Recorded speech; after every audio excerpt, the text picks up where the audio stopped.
Good evening. Wonderful to be here in Phoenix with -3 weather and snow in Toronto. I don't want to go back, and I have to.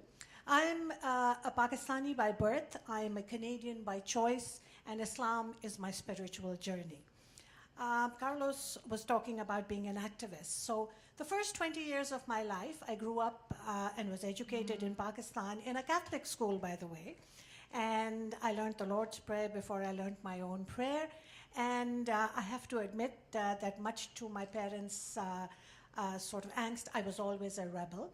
But faith was a part of my life in terms of being ritualistic. I was taught the faith, told this is what we have to do as a Muslim, and I never questioned because we weren't allowed to question.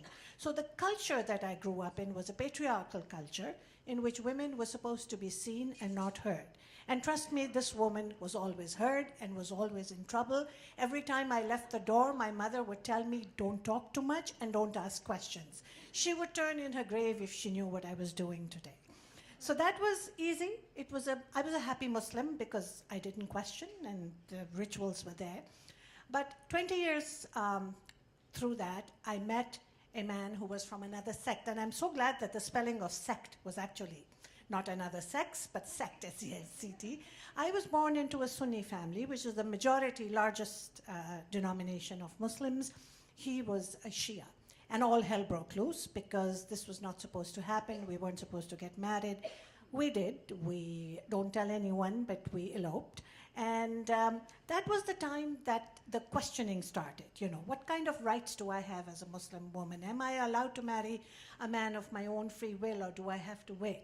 So the first question started coming, but I still did not have answers because we did not have people who would answer that. Fast forward to 1989, we now have 2 sons, and we have migrated to Canada. And suddenly the world is a different place because now we can get answers to the questions.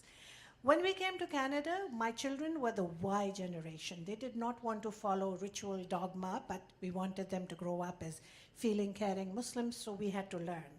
So if you have the concept of a born-again Christian, you can say that we were born-again Muslims. But by research, education, knowledge, reform, in the sense that we started asking the questions, we would stay up all night arguing, discussing, trying to see where it was. For me, the most important challenge was women's rights, because I had come to a country where the image of Muslim women, as Dr. Ali so well mentioned here, is that one of oppression, suppression. People would ask me, how come you speak English? And I would tell them I took a crash course across the Atlantic before I landed in Canada. I mean, excuse me, yes, we were colonized, so I studied in a Catholic school. So there was ignorance out there. So I started going out and speaking in my, wherever I could, in schools, in community centers, in churches, to sort of give a different representation and to try and help them understand who I was, where I was from, what it meant. I mean, people would ask me questions about my nose ring and think that this was religious. So, this was a process. And then 9/11 happened. And 9/11 was a game changer, I think, for the whole world, but for me personally, a whole new perspective.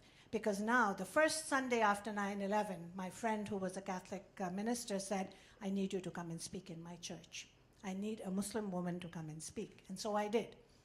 And that was the start of my interfaith dialogue.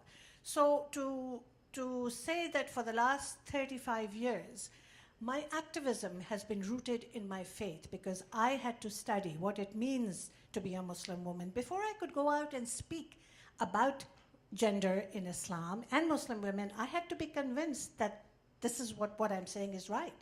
And it's true. It is my faith that empowers me, because I read about the rights that Muslim women were given, the rights to inheritance, the right to vote, to go and fight in a war, keep their maiden name. Whereas in Canada, it was only in the 1900s that women were actually declared persons.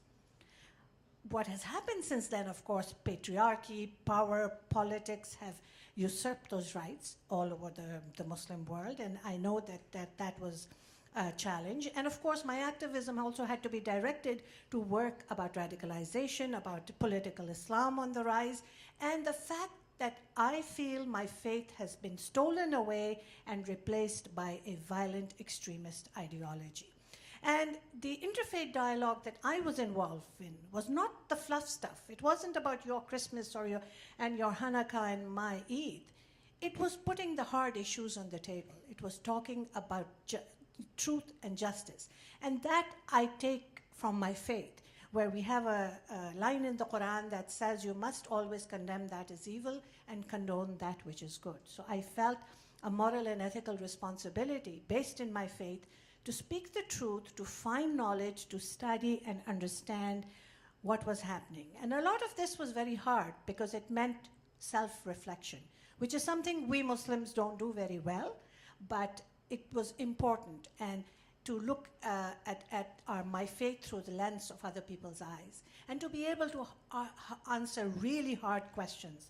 And probably the hardest question was, I was speaking in a high school, and one student stood up and asked me, how many wives does your husband have?